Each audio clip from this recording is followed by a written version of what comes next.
panjang-panjang lagi, saya ingin mengundang Kakak Julius untuk naik ke panggung, ke panggung. Kalau kita bikin event offline, ya, aduh, pengen banget bikin event offline yang ramean ya, nanti kita Das. bikin conference kita lah ya. Harus dong. Oke. Kak Julius, terima kasih banget udah mau bersharing, berbagi sama kita, mau bercerita juga, dan Kak Julius ini kan sebagai psikolog nanti akan ngomongin lebih banyak tentang kesehatan mental. Jadi tanpa berlama-lama lagi, saya serahkan mic dan panggungnya kepada Kak Julius. Boleh perkenalkan diri langsung, silakan. Oke, thank you Kak Clemens dan thank you kakak-kakak sekalian yang sudah hadir di sini. Panggilnya kakak-kakak semua nih kayaknya ya. Masih Gitu. jiwa muda. Pokoknya mau umur berapapun saya panggil kakak ya. Gitu. Betul sekali. Kakak. Oke, baik, saya izin share screen ya kakak sekalian ya. Semoga lancar nih ya. Amin, amin. Oke, sudah kelihatan? Share screen saya sudah terlihat? Aman? Aman, aman. Aman. Oke, sip. Hari ini kita akan ngobrolin topiknya katanya sih ngomongin bagaimana bisa bertahan juga nih. Katanya ada isu-isu dan sebagainya gitu ya. Resesi lah, apa segala macam gitu. Dan saya akan ngobrolin dari sisi psikologisnya, seperti itu. Dan izinkan saya juga kenalan juga, nama saya dengan Julius Pratama Soeharto, panggilannya tapi dengan Jule ya. Lalu kemudian saya di Bravo Sinergi Solusi, lalu kemudian saya ada komunitas juga di BNI, yaitu Business Network International, lalu kemudian saya certified untuk Lego Serious Play Facilitator. Jadi kalau nyari trainer yang banyak-banyak, yang ternyata terbebek-bebek kalau saya, ya kan? Kalau bingung terbebek-bebek tuh kayak gimana sih? Nanti kita main Lego bareng ya kalau terbebek-bebek ya. Kayak gimana? Nah, kalau nggak tahu gimana, nanti kita akan coba explore. Nah, beberapa yang kita lihat adalah bahwa ternyata lewat bermain itu, kalau saya ngomong dengan bermain ya, kadang-kadang orang bilangnya, wah mainnya terlalu jauh nih, mainnya kurang jauh nih, gitu. Tapi jangan-jangan kita kurang main nih, gitu ya. Nah, jadi makanya saya akan coba sedikit masukin unsur bermainnya juga gitu. Jadi mohon izin buat kakak sekalian nanti tolong interaktif, boleh digunakan kolom chatnya ataupun open mic-nya gitu. Nah, sekarang kita akan mulai dengan bermainnya dulu nih. Bermain yang pertama nih, saya pengen tahu juga responnya dari rekan-rekan. Namanya juga psikolog nih, suka psikotes ya, ngetes mulu gitu. Saya juga ngetes kolom chat gitu ya. Nah, silakan nih rekan-rekan kalau lihat dari foto atau gambar yang di sini nih, kira-kira kalau dikasih judulnya apa nih? Silakan, boleh. Saya kasih waktu sebentar nih, kurang lebih beberapa saat ya untuk ngetikin judulnya karena saya tahu teman-teman lagi ngetik nih, tapi belum di enter ya. Wah, oke. Terima kasih ada Kak Christian. Waduh, Semi Bicycle of Sakura. Oke. Senderan. Aduh, ya, sepeda tua, sandaran buat yang lain. Bersepeda di taman bunga ya. Bahkan dari Kak Riki bilangnya mengejar mimpi. Riding in the Fall. Wah, oke. Bike at rest, owner meditating. Wede. Dijual sepeda idaman. Wah, entrepreneur banget nih ya. Maunya jualan mulu gitu ya. Beristirahat di taman setelah bersepeda. Sepeda bahagia. Semoga orangnya juga bahagia ya, Kak. Oke, baik ya. Waduh. 5, 4, 3, 2, 1. Terima kasih ya teman-teman ya responnya semuanya ya. Waduh. Sampai Bu Leli bilangnya berenang ya. Ini padahal adanya sepeda tapi berenang nyambung ya. Oke, nggak apa-apa nih. Saya selalu seneng nih kalau lihat saudara-saudara teman-teman tuh luar biasa ya kreatifnya ya. Nah, ini yang saya sebutkan nih. Kadang-kadang kita beranjak pada kata-kata yang kita sering dengar gitu ya. Bilangnya tentang ini ya. Mungkin juga teman-teman udah denger ya. Ada work hard, betul ya? Ada juga bilang work hard, play hard lagi gitu ya. Lalu kemudian berikutnya kalau di sekarang nggak cukup dengan work and play aja. Katanya udah pray belum sih? Semoga teman-teman tadi sudah sempat menunaikan ibadah juga ya. Kalau misalnya teman-teman yang berdoa ya udah doa siang dan sebagainya. Semoga juga udah berdoa juga gitu ya. Tapi lalu kemudian yang di Indonesia sendiri ini, di Indonesia sendiri saya sering banget ditanyain sama yang satu lagi nih. Bisa tebak nggak nih apa? Udah work hard, play hard, pray hard. Satu lagi adalah yang ini, istirahat ya. Jadi sesi saya ini semoga menjadi sesi istirahat juga buat teman-teman. Semoga kayak tadi teman-teman yang tadi mungkin mau bersender, yang mau ada apa ya nuansa musim semi dan sebagainya yang ya kita belum sempat jalan-jalan keluar, ya udah kita jalan-jalan di sini aja ya. Nah, apa sih hubungannya dengan istirahat ini? Karena istirahat ini kita akan punya 3 menu utama dalam topik saya. Saya akan coba pandu satu-satu ya dari aware, accept, dan adapt. Jadi mentalitas kita sebagai entrepreneur sendiri, sebagai pebisnis, sebagai karyawan, sebagai manusia lah bahasanya begitu, karena entrepreneur juga manusia ya. Ada 3 kata kunci ini, ya. Ada aware, accept, dan adapt. Tiga-tiganya ini, 3A ya. Nah, saya mau cerita juga dari pengalaman saya sendiri sebagai entrepreneur gitu ya. Dan saya rasa chart ini kayaknya menggambarkan saya banget nih. Begitu bangun pagi kayaknya semangat gitu ya. Tahu-tahu pas ada itu baru buka WA, waduh jeblok, waduh ternyata ada sesuatu yang harus ditangani gitu ya. Terus kemudian nggak berapa lama lagi semangat lagi, wah karena ada opportunity bagus nih dan sebagainya.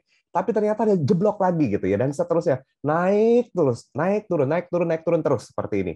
Ya tapi bagus juga sih kalau dilihat nih, seperti kalau grafik kita ke rumah sakit kan, kalau lihat dari monitor ini heart rate ya, wah berarti heart rate-nya masih hidup gitu ya, which is bagus juga gitu. Nah, tetapi tentu saja nggak setiap orang itu mampu tanda kutip bertahan juga dalam kondisi yang naik turun roller coaster seperti ini. Sama kayak kita naik roller coaster. Saya punya teman tuh, kita waktu itu jalan-jalan ya ke theme park yang isinya roller coaster semua. Ya, sampai nangis loh. Sampai dia bilang, balikin dong duit gue gitu. Udah bayar mahal-mahal tapi gue disiksa naik roller coaster gitu ya. Ada nggak ya orangnya di sini? Kalau ada, shout out ya. Ya, lalu kemudian ini yang akhirnya menimbulkan apa ya? Istilahnya dibilangnya situasi yang stressful. Situasi stressful itu apa sih? Situasi stressful adalah seperti ini. Kalau stressful itu adalah ketika kalau kita lihat ya, ada situasi yang dinilai sama individu orang tersebut yang dianggap sebagai beban, melebihi kekuatannya, dan juga mengancam kesehatannya. Dan karena ini ngomongin tentang individually, maka nggak bisa nih. Biasanya banyak orang-orang yang bilang, ah, lu gitu aja, cemen nih, gitu aja kok, udah nyerah, gitu aja kok, stres, katanya entrepreneur. Gitu. Apalagi kayak saya nih. Begitu misalnya saya ya, misalnya curcol gitu ya, terus kemudian gini-gini, langsung dicolek. Katanya psikolog. Waduh, gitu ya. Apalagi yang nyolek itu orang terdekat ya. Contohnya siapa? Keluarga sendiri. Benar nggak? Tantangan yang terbesar tuh kadang-kadang dari keluarga sendiri ya. Orang tua saya gitu. Mami saya gitu ya langsung bilang, katanya psikolog, katanya belajar psikologi, tapi kok ngomong sama mami begitu? Ya. Waduh, udah double tuh ya. Double kill ya. Nah, ternyata apa? Ini yang ngomongin tentang stres, itu pasti kita alaminya berbeda-beda. Ya, berbeda-beda bagi setiap individu. Sehingga nggak boleh kita judging atau kita boleh hindari ya tindakan-tindakan judging, ah gitu aja cemen, masa begitu aja udah stres, masa begitu aja nggak kuat, harus strong dong, gitu ya, harus laki gitu kan. Tapi nggak bisa gitu juga. Kalau emang ternyata emang melebihi dari beban kekuatan kita, kalau ternyata itu memang mengancam kesehatan kita, jangan-jangan itu situasi yang stressful juga. Maka balik ke slide saya yang tadi ya. Di tahap yang pertama ini kita akan bicara tentang aware. Gitu. Seberapa aware sih kita? Nah, saya akan tampilkan beberapa pertanyaan ini. Nah, mungkin rekan-rekan di sini, kakak-kakak sekalian, boleh jawab gitu ya. Dari pertanyaan-pertanyaan ini, kira-kira yang mana paling relate nih? Paling berhubungan, paling relate sama kita. Apakah kita tuh kayaknya kerjanya tanpa henti nih, sepanjang waktu, dari pagi, sampai siang, sampai sore, sampai malam. Katanya jadi entrepreneur, katanya awalnya, aku mau bebas, nggak mau kerja 8 sampai 5. Ternyata, 8 sampai 8 ya. Bahkan 8 pagi sampai 8 pagi lagi gitu ya. Yang kedua, mungkin kayak gini ya, jadi punya alasan untuk menunda-nunda atau bahkan kita coba hindari nih. Hindari pekerjaan sama sekali. Aduh, lagi gini, aduh sibuk nih, aduh nggak deh, dan sebagainya. Ada tunda-tunda. Kadang-kadang kita justru jadi ambil jalan pintas. Udah deh yang gampangnya aja deh. Udah deh submit aja, yang penting jadi, yang penting udah kelar. Urusan diomelin belakangan aja. Jalan pintas. Atau kalau kita mau deal sama orang, ya udah deh, mendingan udah deh kita swap-swap aja deh gitu ya, tanda kutip gitu ya, swap-swapan gitu. Lalu kemudian apakah juga teman-teman mungkin berjuang untuk tetap fokus, artinya mempertahankan fokus itu susah. Lagi dengerin kayak gini, lagi dengerin webinarnya, saya ngomong, terus kemudian ada distraksi kiri kanan, susah untuk fokus. Lalu kemudian bisa jadi sekarang ini kita tuh mudah marah tentang hal-hal kecil yang tadinya nggak ganggu kita, tapi malah sekarang jadi wah irritated gitu. Dan ada kemungkinan terus-menerus keluhan sakit. Saya share ya, saya kalau lagi stres, itu saya sariawan. Kondisi sekarang saya sariawan ada 3, gede-gede banget. Di lidah, di sini, karena padat banget, kayak tadi deh. Ini benar-benar sharingnya dari saya sebagai penderita ya, penderita stres itu gimana sih? Ya itulah, muncullah yang udah masuk ke ranahnya bahkan ke fisik juga gitu ya. Dan kalau kita ngomongin sosial, bisa jadi nih ada nih komplain dari orang-orang terdekat. Kalau orang Indonesia tuh kalau butuh apa ya, butuh dicolek, butuh perhatian, kata-katanya kadang-kadang suka nggak enakin gitu. Kayaknya dibilangnya, "Duh sombong lo, hari Sabtu masih kerja, hari Sabtu ada webinar, lu kapan mainnya? Kapan dong waktu buat keluarga? Kapan dong waktu buat aku?" Gitu ya. Nah, ternyata kalau ada dari 7 ini, ada kemungkinan semakin banyak Anda menjawab iya, mungkin Anda dalam kondisi yang mungkin dalam saat ini ya, mungkin lagi stressful. Coba saya pengen cek dulu deh nih, siapa yang relate. Nggak usah dibilang bahwa 1, 2, 3, 4, 5, 6, 7 ya. Tapi kalau yang relate dulu aja deh. Yang relate tolong ketik angka 1 deh di kolom chat. Saya coba mau cek teman-teman. Relate nggak sih kalau dengan ada 7 ini paling nggak ada 1, 2, 3, 4, 5, 6, atau 7 yang mungkin, ih kayaknya saya nih sekarang ini. Nah, nanti berarti di sesi saya ini semoga saya bisa share kepada teman-teman bagaimana kita bisa handle ini dengan lebih baik. Oke, terima kasih teman-teman yang sudah respon. Nah, kalau udah respon berarti waduh udah oke banget nih ya. Waduh, bahkan ada yang jawabin ya. Relate-nya nomor 4, relate-nya nomor 1 gitu. Relate-nya nomor 1 gitu ya. Artinya cukup banyak. Karena kita di jam 12, maka saya ajak teman-teman untuk napas dulu yuk. Napas dulu. Tarik nafas lewat hidung, 4 hitungan, 1, 2, 3, 4, dan hembuskan lewat hidung lagi. Biasanya orang-orang dibilangnya, katanya napas lewat hidung, lewat mulut lagi. Enggak, kita lewat hidung yuk. Yuk kita mulai 1, 2, 3. Sampai hitungan keempat, sesuai dengan hitungan sendiri, kemudian hembuskan. Sekali lagi yuk, tarik nafas lewat hidung dan keluarkan lewat hidung. 4 hitungan ya.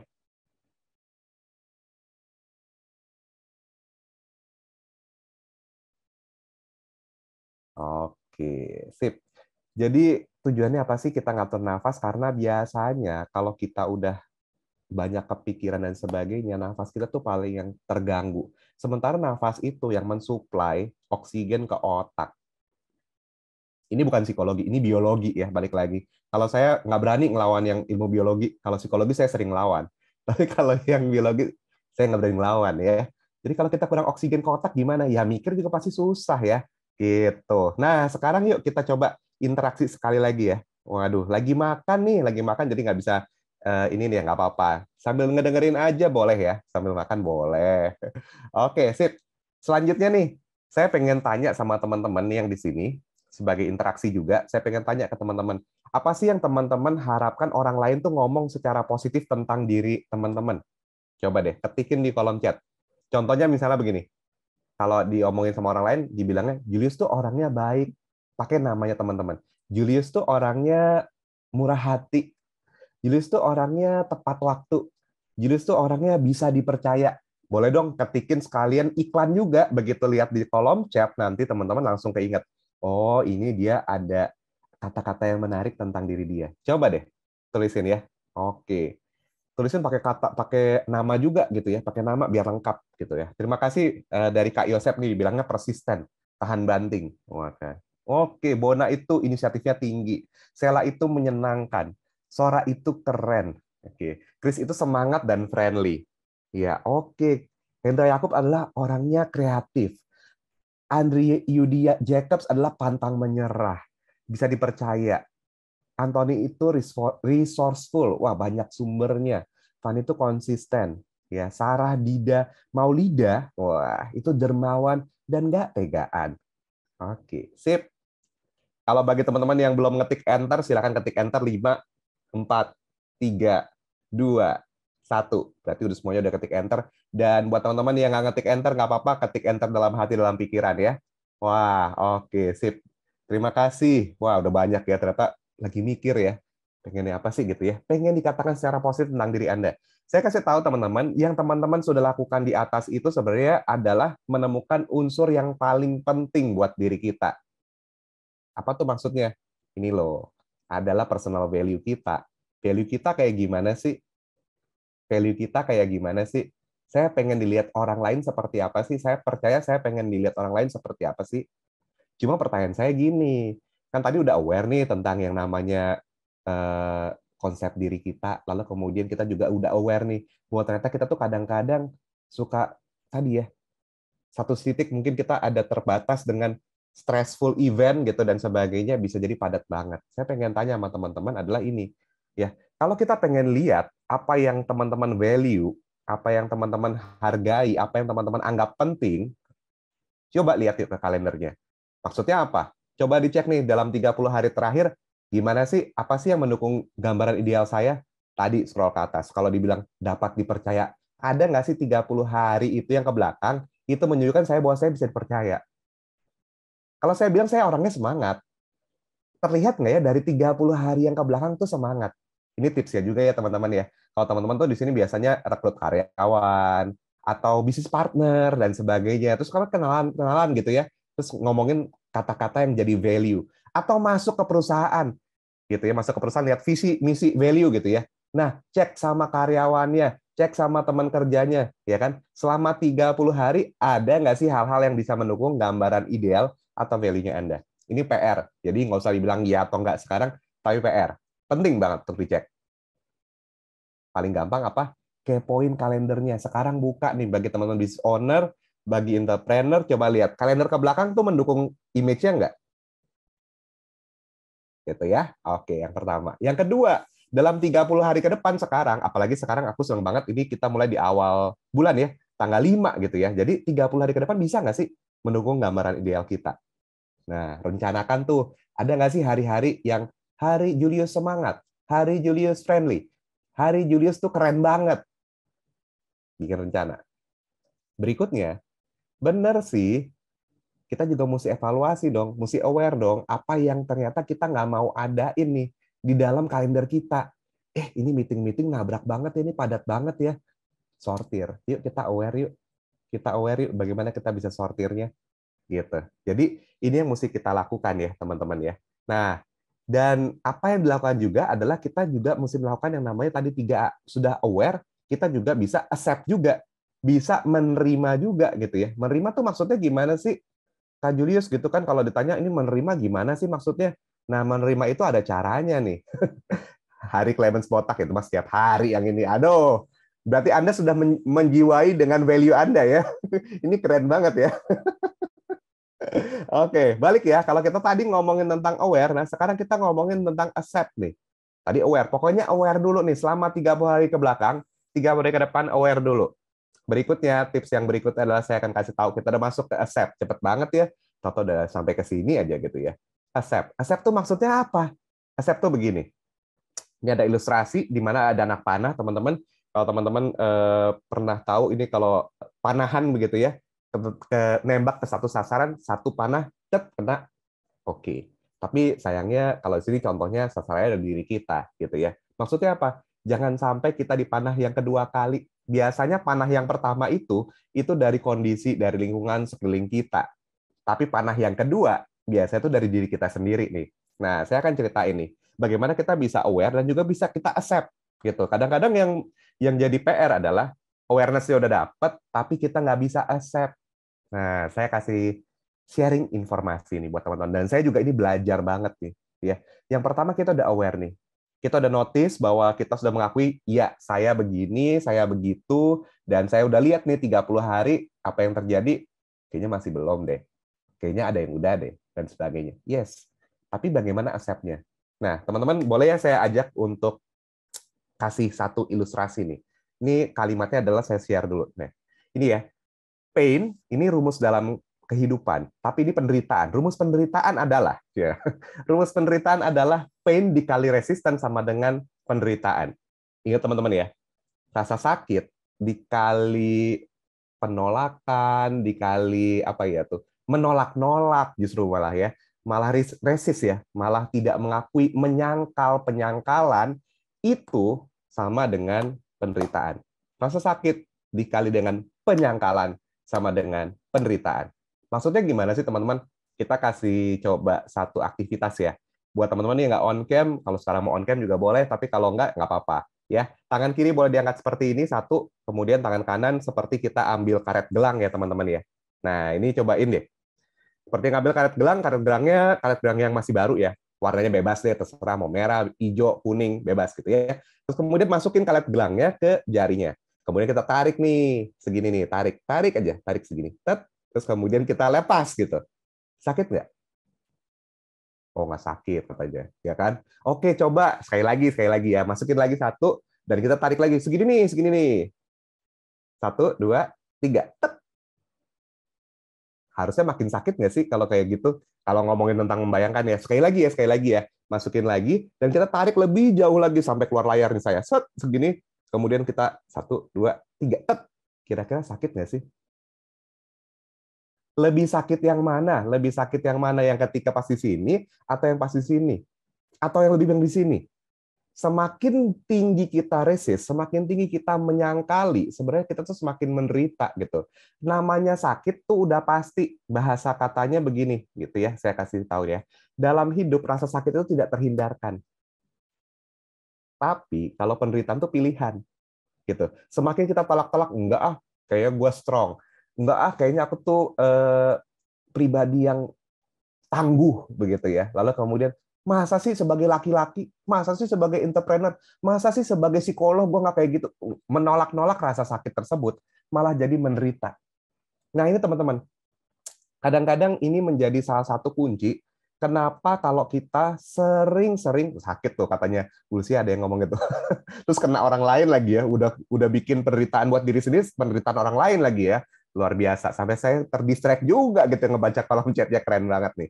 Jadi rasa sakit kita, lalu kemudian kita tarik-tarik gitu, semakin kita tidak mau mengakui, kita nggak mau accept. Acceptance itu nomor 2 deh ya. Abis aware tuh accept. Kalau kita nggak mau accept, akhirnya apa? Yang menderita siapa? Suatu saat, sekarang sih belum kenapa-napa, suatu saat ini akan lepas, ya kan? Tahanan ini akan lepas gitu. Penahan ini akan lepas, nggak tahu kapan. Dan sakitnya bisa jadi berkali lipat. Begitu. Nah, gimana sih biar bisa kita jadi accept-nya bisa legowo? Tolong dilihat lagi resepnya ini. Andai kata pain-nya itu nilainya 100 deh, tapi resistennya juga 100. 100 dikali 100, suffering-nya berapa tuh penderitaan kita? 100 kali 100. Ya kan? Kalau ternyata pain-nya bener, sama sih 100 juga, tapi kita resisten, oke deh, katakanlah nggak mungkin resisten 0 gitu ya. Wah keren banget tuh kalau tanpa udah acceptance banget hidup saya tuh ya gitu ya. Lalu kemudian udah saya nggak menyangkali dan sebagainya gitu-gitu. Ya siapa tahu menyangkali kita masih ada deh, katakanlah 50. Lebih sakit mana? Yang 100 apa yang 50? Ya kan? Nah, ini ilustrasi sederhana ini semoga membantu rekan-rekan supaya kalau nanti ketika menghadapi yang namanya pain, yang namanya rasa sakit itu, nggak lagi disangkali, tapi diamini dulu. Oh iya, ini sakit ya. Apa sih yang saya sakit? Maksudnya gitu. Kalau dibilang, Kak Jule, ini gimana sih? Katanya pain, tapi diamini gitu. Iya, bilang aja. Oh iya, saya lagi beban berat. Oh iya, saya hari ini lagi sariawan. Acknowledge. Oh iya, hari ini saya lagi sibuk banget. Oh iya, hari ini saya nggak punya waktu. Jangan dibilang, sorry, nggak ada waktu, gue banyak kerjaan. Nggak enak banget ya, menyangkali kayak gitu. Orang lain juga ngedengerin juga nggak enak, ya kan? Jangan-jangan, oh iya ya, time management saya belum rapih nih. Ya, saya jadi ngaku nih, saya belum belum belum pintar mengatur waktu dan tugas, misalnya kayak gitu. Ya udah, kenapa? Karena kalau kita nggak lakukan yang namanya penerimaan, nggak kita aware dan kita accept, maka jangan berharap sampai ke level yang ketiga, yaitu adapt. Zaman sekarang apalagi mau ngomongin ada level yang berikutnya nih ya. Aware, accept, adapt, agile ya kan. Kalau bahasa saya tuh agile, agile ya, agile gile lu aje. Ya, artinya apa? Iya benar nih katanya saking wah kita harus fleksibel, Pak. Harus kiri kanan, Pak, segala macam. Ya, akhirnya agile gile lu aje ya. Nah, yang pertama tahap pertama aware, tahap kedua accept, tahap ketiga adapt. Saya pengen tes sekali lagi. Sekarang tesnya tes bahasa Indonesia. Wah, lucu nih ya kalau siang-siang begini tes bahasa Indonesia ya. Tes bahasa Indonesia. Tes bahasa Indonesia adalah silakan nih ya. Teruskan kata-kata peribahasa berikut ini ya. Oke, siap-siap teman-teman ya. Silakan ketik di kolom chat ya. Maksud hati memeluk gunung. Apa daya titik-titik. Silakan. Saya tunggu nih. Siapa tahu yang apa ya? Zaman dulu sih saya belajar banyak peribahasa ya. Tapi nggak tahu nih zaman sekarang gimana nih. Bener nggak nih jawabannya nih ya? Maksud hati memeluk gunung. Oke. Maksud hati memeluk gunung apa daya titik-titik. Oke. Saya tunggu ya. Ini kayaknya udah pada yang ngetik-ngetik nih ya. Oke, 5, 4, 3, 2, 1. Ini lucu banget sih nih. Ada yang gunungnya gunungnya kebesaran, gunungnya kekecilan, gunungnya menolak. Apa daya tangan karyawan nggak sampai gitu ya. Apa daya tangan tak muat ya kan? Apa tangan tak panjang. Oke, sip, terima kasih. Apa daya gunungnya jauh gitu ya. Apa daya bisanya ditanjak, bol, bukan dipeluk katanya gitu. Oke, sip, sip, sip, sip, sip. Nih, saya kasih tahu lagi ya. Ternyata sistem pendidikan di Indonesia ketika ngomongin tentang peribahasa nih, kadang-kadang ya, kadang-kadang kadang-kadang justru malah membuat kita tuh jadinya nggak mikir adapt ya. Tadi udah aware, accept, sekarang adapt nih. Nah, kalau saya lanjut nih teman-teman ya. Nah, ini nih. Kalau saya lanjut, saya bilangnya begini sih. Maksud hati memeluk gunung. Apa daya upaya kita untuk memeluk gunung tersebut. Jangan nyerah dong. Masa gunungnya kegedean terus kita nggak bisa meluk? Apa daya tangan tak sampai terus tangannya nggak sampai terus nggak bisa meluk? Saya kasih contoh gambarnya ya. Gimana manusia memeluk gunung. Ini loh, pernah kalau kalau kita di Jakarta posisinya, kalau ke puncak, lalu kemudian jalannya berkilok-kilok dan sebagainya, itu adalah upaya kita untuk memeluk gunung. Nanti diomelin loh sama teman-teman yang kontraktor, ya kan udah mikirin cara bagaimana bisa, apalagi konstruksi untuk jalanan, transportasi dan sebagainya gitu ya. Udah mikirin caranya gimana, bahkan nggak cuma meluk doang, tapi bisa jadi nembus gunung loh ya, gitu. Beberapa instalasi di dunia itu bahkan bisa ada jalan kereta api gitu ya, terowongan kereta api di bawah laut. Kebayang nggak sih kalau kita teman-teman di Indonesia cuma nerusin kata-kata peribahasa, terus kemudian secara subconscious itu kita amini. Maksud hati memeluk gunung, apa daya tangan tak sampai. Setiap kali kita masuk dalam situasi bisnis dan sebagainya, bisa jadi tuh kata-kata itu tuh yang akhirnya keluar-keluar lagi tuh ya. Lagi-lagi keluar kata-kata yang kayak gitu. Jadi bisa jadi ya, cara kita untuk melihat suatu permasalahan, masalahnya tetap sama sih, gunungnya tetap ada sih. Tapi gimana cara kita untuk meluk gunung tersebut? Ini saya mau share tentang yang namanya growth mindset. Mungkin teman-teman bisa baca bukunya. Pasti udah tahu tentang growth mindset ini. Nah, kalau yang belum tahu, silakan beli bukunya. Saya marketingnya dari Carol Dweck, ya kan? Marketingnya dari Carol Dweck gitu. Ternyata Carol Dweck ini dia survei kepada semua orang-orang yang paling bahagia, paling puas, dan paling sukses di dunia, semuanya punya kesamaan. Kesamaannya apa? Yaitu pada mindset-nya nih. Pola pikirnya pola pikir pertumbuhan. Ngelihat suatu masalah itu dengan sudut pandang yang baru. Sebenarnya masalahnya nggak berubah, yang kita ubahlah cara pandang kita. Kalau dari briefnya dari Paul Clements gitu dibilangnya adalah di setiap ada masalah pasti ada opportunity. Wah, ada iklan-iklannya kayak gitu ya. Ingat loh ya, small problems means small opportunity. Ya iyalah, ya kan? Small problem, small opportunity. Big problem, big opportunity. Before the problem, biggest opportunity. Benar nggak? Contohnya apa? Kayak teman-teman yang sekarang ini sudah menghadapi, ini nyata banget. Ini saya senang banget sih kasus-kasus kayak gini.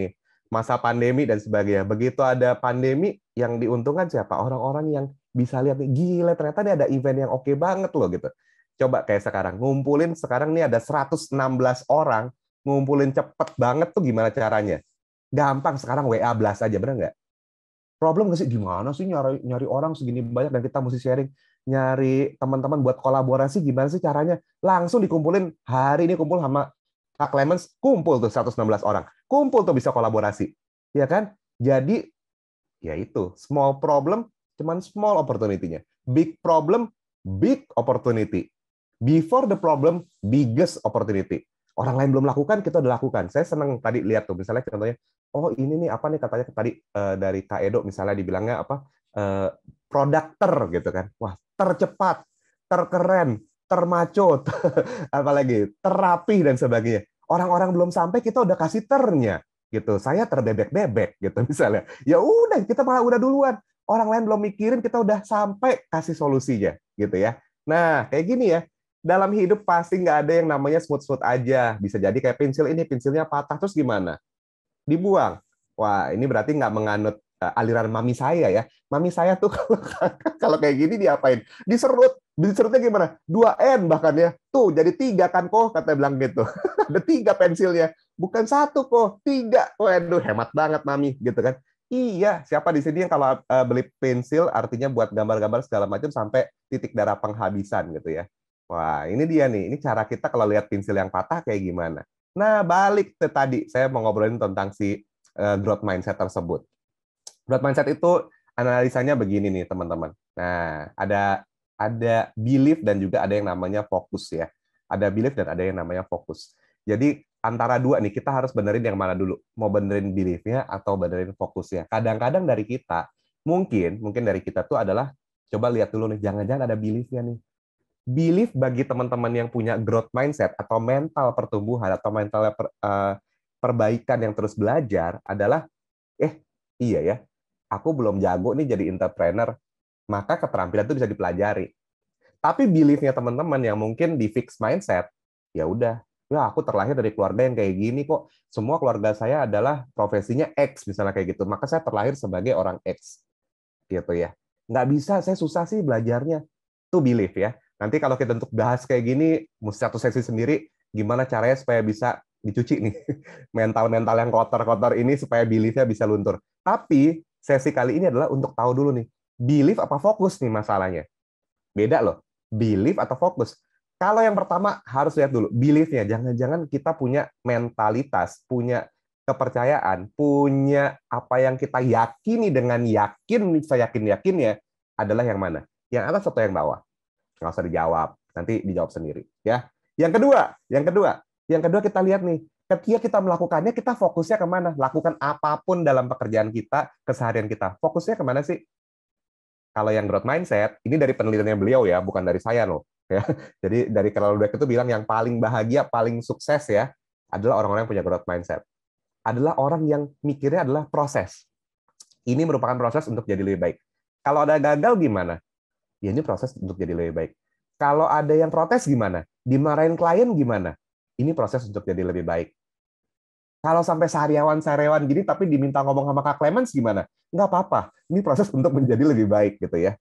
Nah, atau malah kita fokusnya beda. Pas lagi kita jalanin, kita fokusnya adalah tampilannya, hasil akhirnya. Goalnya terakhir itu yang kita pentingin banget. Apalagi, nih kalimat yang di bawah tuh ya, tidak mau kelihatan buruk. Capek nggak sih hidup kayak gitu? Yuk bersandari sama Koko.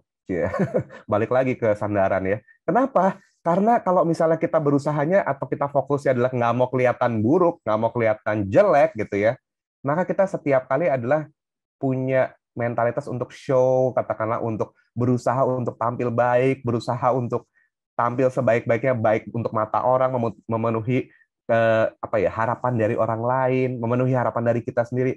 Ujung-ujungnya apa? Capek. Ini istilah psikologisnya adalah burnout. Bahkan bukan stres lagi.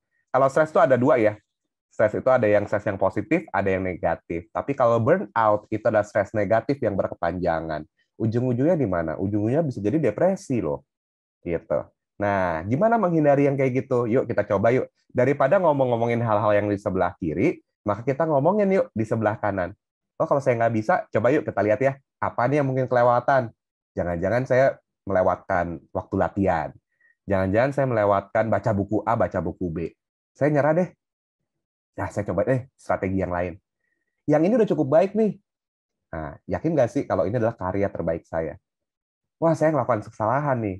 Nah, kita mentalitasnya atau caranya adalah, yuk, kesalahan itu bikin kita belajar. Rencana A nggak berhasil, selalu ada rencana B.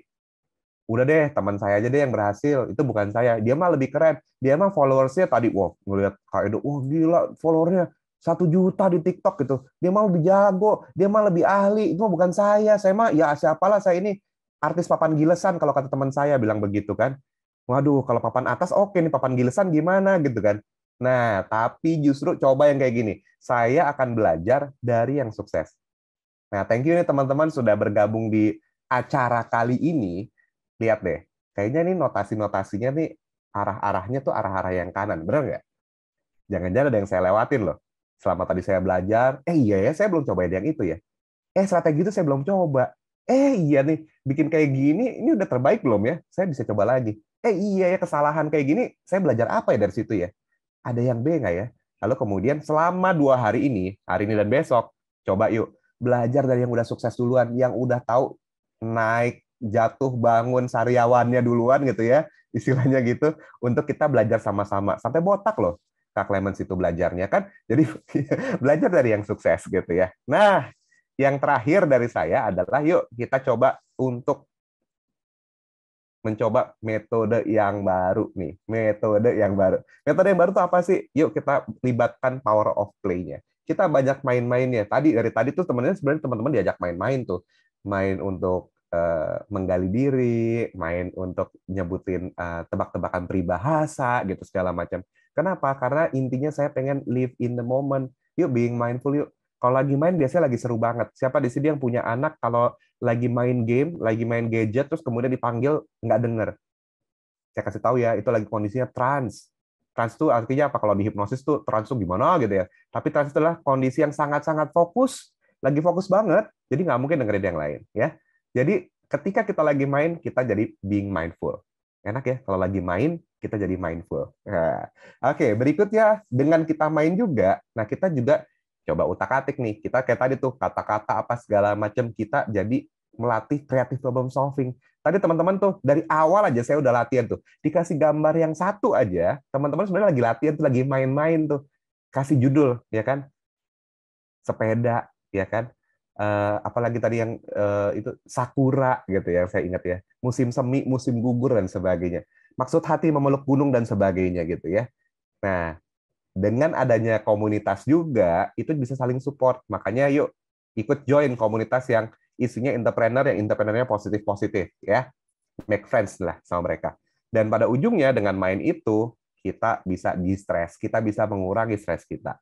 Dan inilah akhir dari journey-nya kita untuk aware, accept, dan juga adapt. Nah, saya simpulkan dari ini ya, yang sudah kita obrolin tadi, mesti notice and admit it early, jangan ditolak-tolak, jangan disangkal-sangkal gitu ya.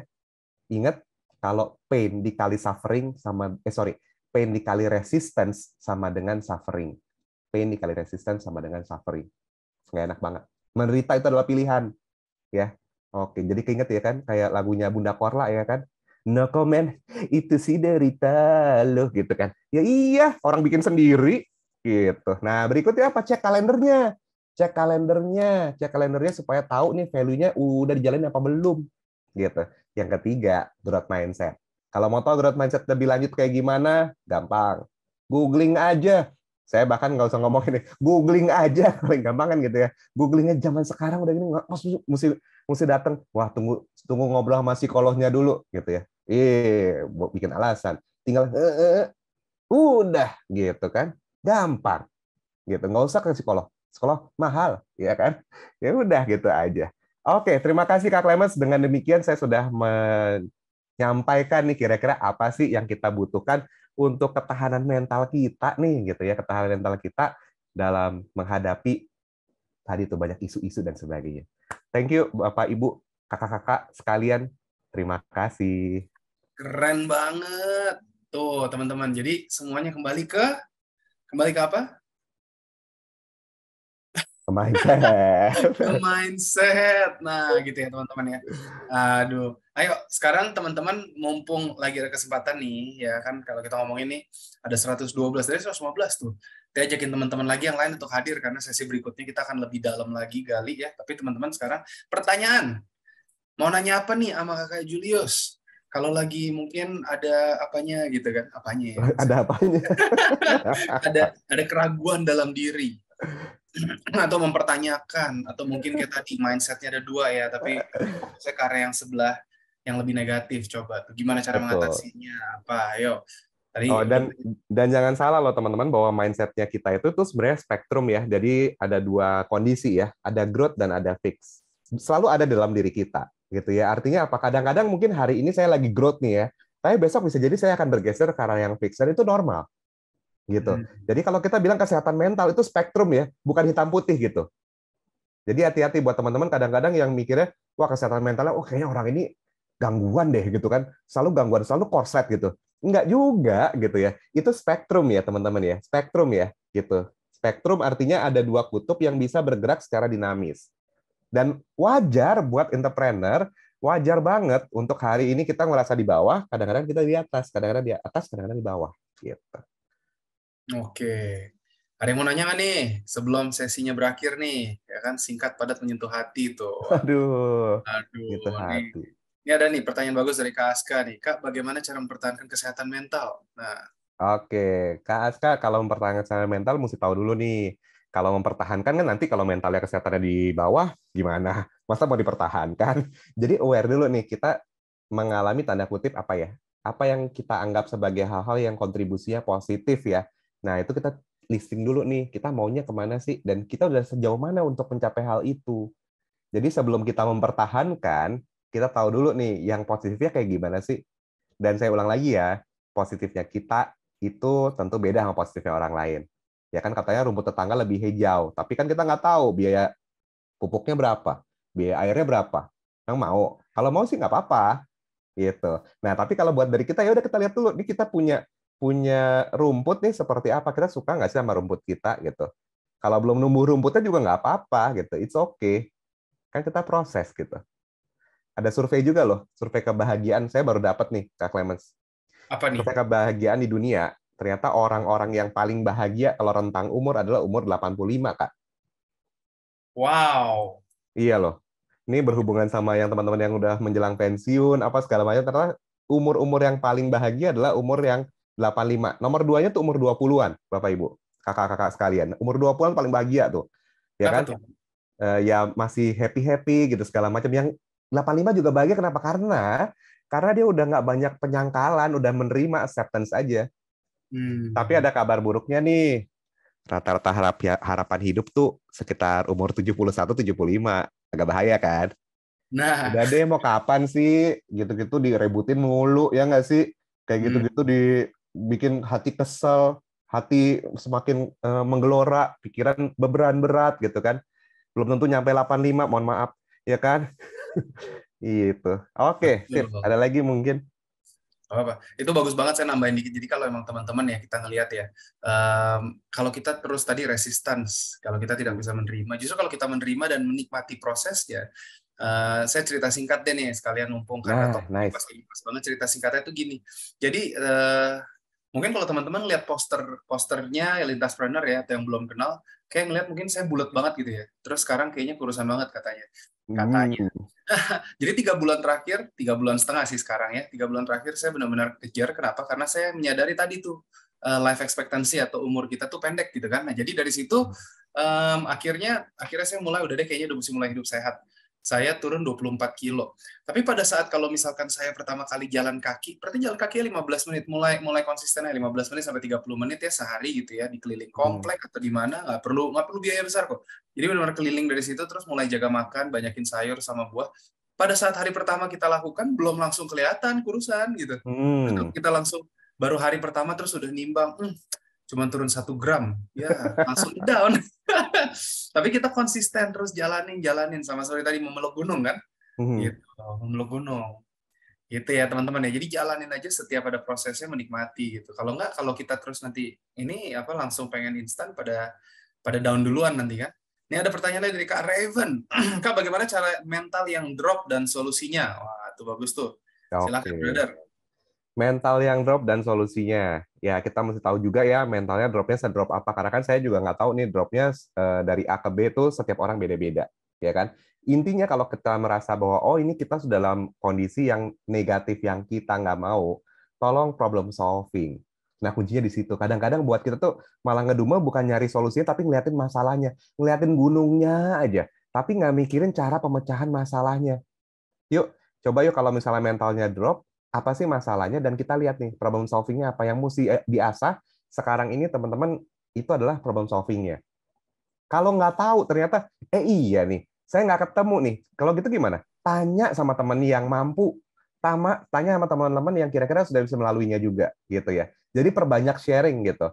Nah, kadang-kadang, wah, kalau nanya sama psikolognya gimana? Ya belum tentu psikolognya bikin bisnis gitu kan. Tanya sama pebisnisnya. Tuh, tanya sama Kak Clemens. Yang sudah misalnya tadi dia bilang, saya juga sering lihat nih misalnya contohnya, contoh ya dari Kak Clemens tuh misalnya dia posting tuh di Instagram, dia lagi nge-gym gitu kan. Menurut saya tuh bukan ria ya, bukan menyombongkan diri, tapi maksud saya, oh iya, dia nge-gym. saya juga jadi terpacu, gua nge-gym juga, gitu loh. Jadi, oh ini nih gitu. Jadi ada boosternya gitu. Saya lihat, wah Kak Lemes yang keren-keren di sini teman-teman, entrepreneurnya tuh, wah udah kaki jadi pala jadi kaki, ya balik lagi dong ya. Nah itu ternyata masih ada sempat loh untuk kegiatan berbagi kayak gini. Satu, kedua tadi olahraga, tadi sempatin makan dan sebagainya. Jadi sempatin dulu. Kalau misal ternyata tadi ngomongin tentang yang drop, yang pertama, yuk coba tenangin diri dulu, lalu kemudian ambil waktu sejenak untuk mikirin problem solving-nya. Kadang-kadang yang kita pikirin problemnya, bukan solving-nya. Coba cari pemecahan masalahnya apa. Betul, fokus sama solusinya. Kalau fokus sama Yoi, problemnya nanti stres, depresi. Depresi akhirnya betul. sama seperti kita ngomongin resesi ke depan kan. Padahal dari tadi di awal aja udah 2 sesi itu udah banyak peluang tuh ya teman-teman ya, banyak ilmu ya. Dan nanti kita lanjutinnya tuh akan lebih dalam lagi. Dan di akhir hari ini tuh sesinya saya ngomongin tak peluang-peluang apa sih sebenarnya yang bisa kita dapetin. Jadi nggak usah takut resesi. Kalau kita fokus sama negatif doang, nanti kita jadi negatif terus. Makanya kenapa perlunya ada Kak Julius juga nih supaya berbagi nih kesehatan mentalnya. Jangan sampai nanti ngedown, oke? Terus ini ada pertanyaan lagi nih Kak Julius Ada lagi. dari Silakan, silakan. Kakak Andre Yudi Jacobs. Bagaimana Uh-uh. cara merubah dasar berpikir yang negatif? Misalnya ingin memulai usaha atau bisnis tapi terlalu banyak perhitungan sehingga jadi tidak melangkah sama sekali atau langkahnya tersendat-sendat. Nah, Oke, tips paling sederhana bagi teman-teman adalah kita coba menghindari yang namanya apa ya tuh, mencari banyak tanda kutip alasan juga, gitu. Kalau gitu gimana sih, kata-kata dibilang kata jangan cari alasan, apa jangan cari alasan. Kalau saya kebalikannya teman-teman, cari alasannya, cari alasannya. Maksudnya apa? Temukan why-nya. Kenapa sih mau mulai bisnis tersebut, gitu ya? Oke, kayak mau mulai di bisnis itu karena saya pengen memperbaiki kehidupan saya. Kenapa sih mau memperbaiki kehidupan saya? Karena saya itu adalah tulang punggung keluarga. Kenapa sih saya harus jadi tulang punggung keluarga? Karena saya satu-satunya yang bisa diandalkan. Kenapa sih saya bisa cari? Kalau bisa tanya 5 why ya. 5 kali bertanya why-nya tuh kenapa. Biasanya itu masuk ke core. Nah, ketika ketemu core-nya, maka baru bisa ke gas.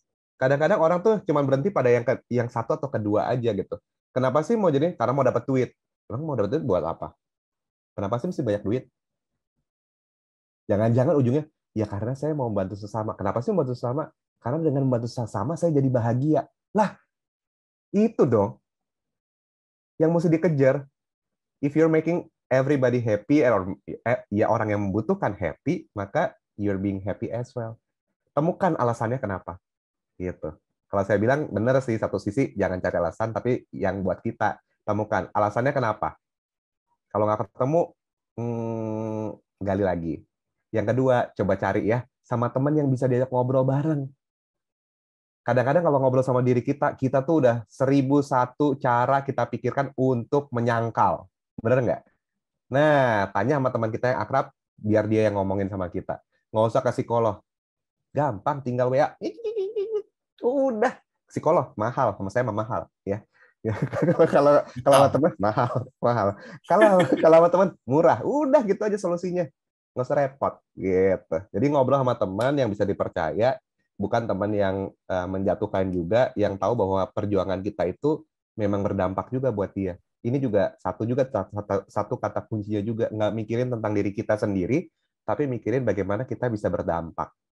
Kadang-kadang kita stres tuh kita mikirinnya karena ya mikirin tentang diri kita sendiri loh. Tapi kalau mikirin buat orang lain, jangan-jangan kita bisa, kalau bahasanya yang keren-keren tadi tuh saya dengar dari pertama dari Kak Theo gitu, dari Kak Edo bilangnya pivot. Ya nggak sih? Udah keren banget tuh bahasanya. Makanya pivot udah. Kita bilangnya shifting, ya kan? Shifting, ya shifting. Ya ubah cara pandang sedikit gitu. Gimana caranya kita bisa berdampak sama orang lain gitu. Betul banget. Wah, ini nyambung sama sesinya saya nanti terakhir nih. Keren. Teman-teman tuh fokus untuk bantu orang lain terlebih dahulu tadi kan. Hmm. Keywordnya tuh.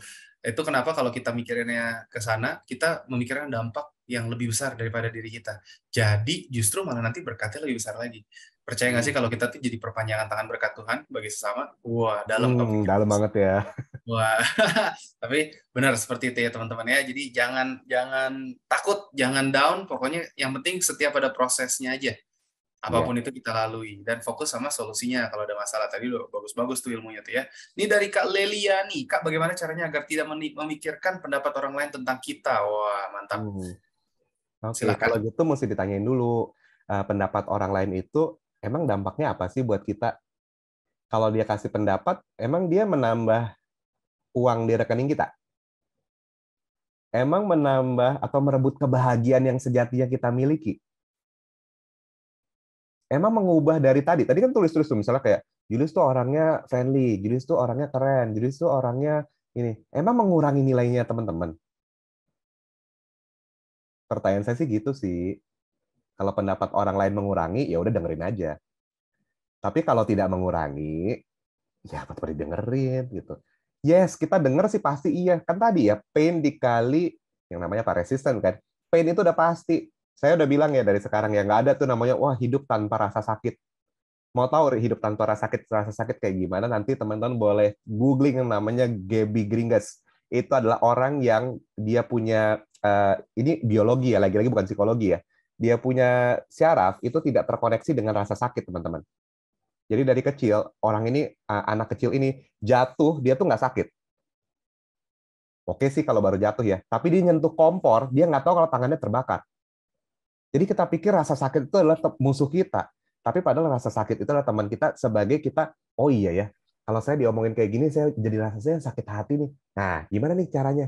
Wah ya kita adamin diri kita dulu dong, lalu kita cari tahu nih gimana caranya supaya kita bisa improve ourselves better gitu.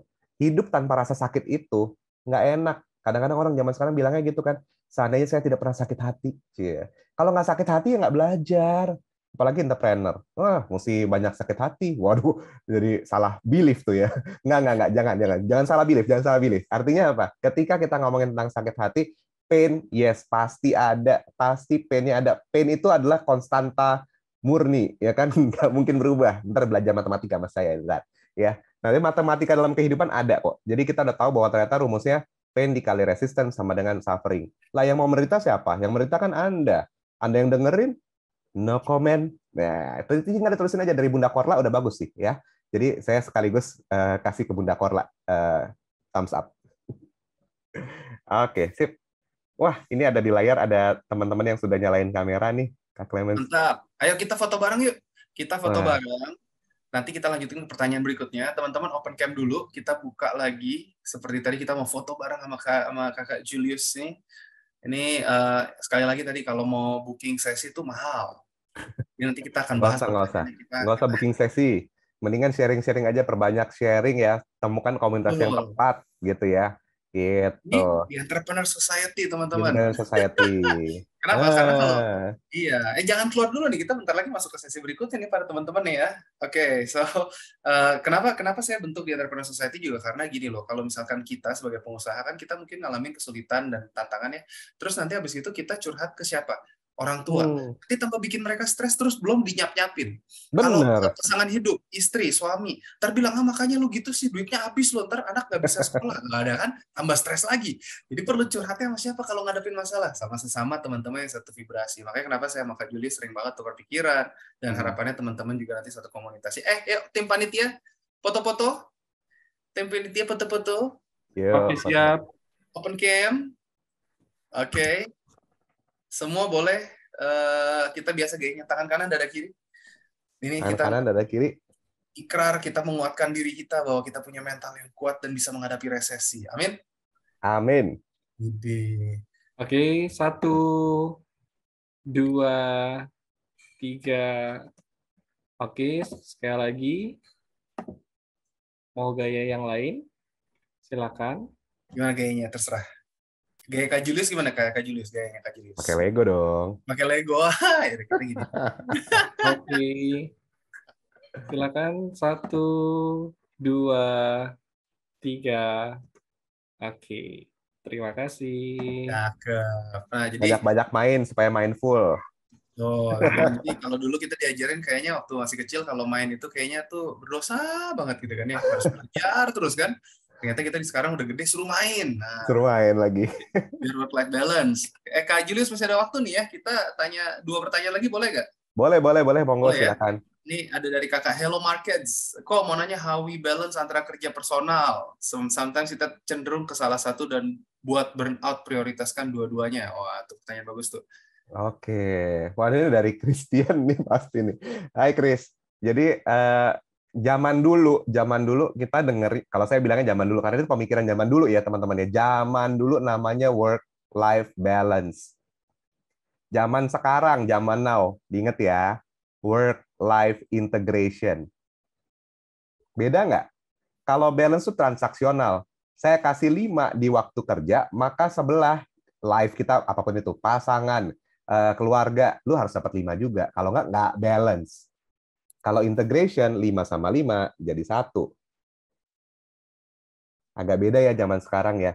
Jadi gimana ya istilahnya untuk bisa menyeimbangkan. Bukan seimbangin, kalau seimbangin nggak bakal bisa seimbang. Tapi bisa terintegrasi gitu ya. Kadang-kadang zaman dulu bilang, wah kalau lagi kerja, lagi jalan-jalan jangan bawa laptop dong. Kan mau kerja, mau happy-happy gitu ya. Tapi jadikan itu bagian dari aktivitas sehari-hari juga gitu, terintegrasi gitu. Jadi happy juga gitu. Kalau lagi kerja gimana? Ya situasi kerja boleh nggak? Sekarang kerja pada banyakan di rumah loh. Work from home, bener nggak? Mau nggak mau tuh integration loh gitu ya. Lalu kemudian kasih tahu juga bahwa ternyata kerjaan saya ini berdampak loh buat keluarga saya. Pertanyaan saya gitu sih. Kalau ternyata ini balance yang nggak dapet, jangan-jangan nggak dapet dampaknya. Jangan-jangan mami nggak kecipratan. Nah kalau mami nggak kecipratan repot, namanya dimintain balance gitu ya. Pacar Anda nggak kecipratan, itu namanya nggak balance. Nanti dia nagih, ya kan? Bos Anda nggak dapat kasih sayang Anda, cuy. Ya kan? Namanya nggak balance. Nah, sekarang integration dong. Bos juga sebagai teman yang butuh perhatian, tim kerja kita juga butuh perhatian, ya harus dibalance. So, zaman sekarang namanya work-life integration. Kalau balance, ngomongin tentang transaksional.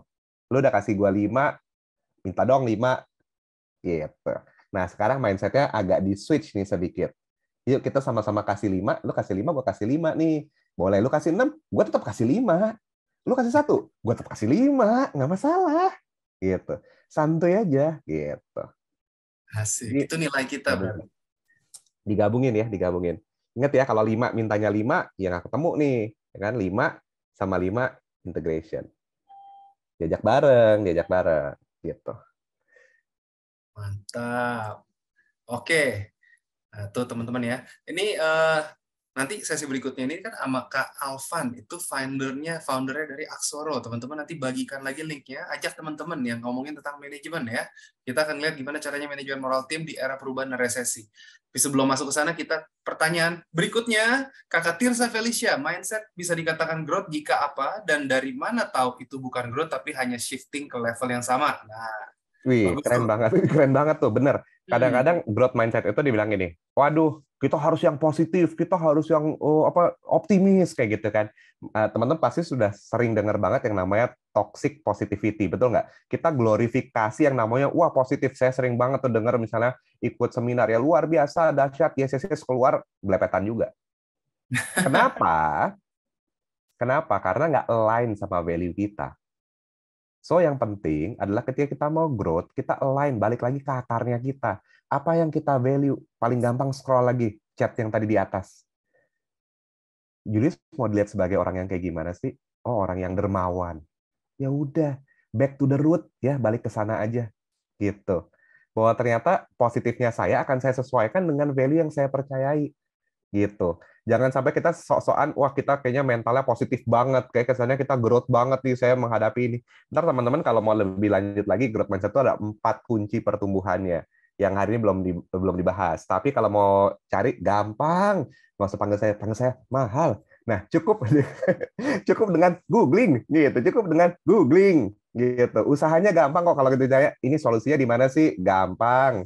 Googling aja, atau nanti bisa nih japri-japri ke saya juga boleh. Ada Instagram saya julius.suharto. Teman-teman bisa tanya-tanya langsung. Kita bisa ngobrolan di sana. Atau tanya nomor kontaknya sama Kak Clemens. Kak Clemens tuh punya database banyak banget loh. Kalau misalnya butuh orang yang butuh spesifikasinya, dia langsung bisa kasih solusinya. Gitu. Nah, gitu kan keren Siap. ya? Keren jadinya. Call center dia itu. Ada solusi buat ini nggak? Nah, langsung bisa dibantu. Balik lagi ya, betul. Sampai tahap mana sih kita tahu ini adalah toxic positivity atau ini adalah growth mindset? Ketika kita grow our value, maka itulah growth. Kalau ternyata kita hanya punya tameng, kita cuma sugar coating, kita artinya cuma melapisi dengan gula-gula aja, toxic positivity.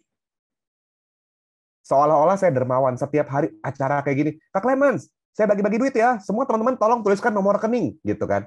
Saya bagi-bagi gitu.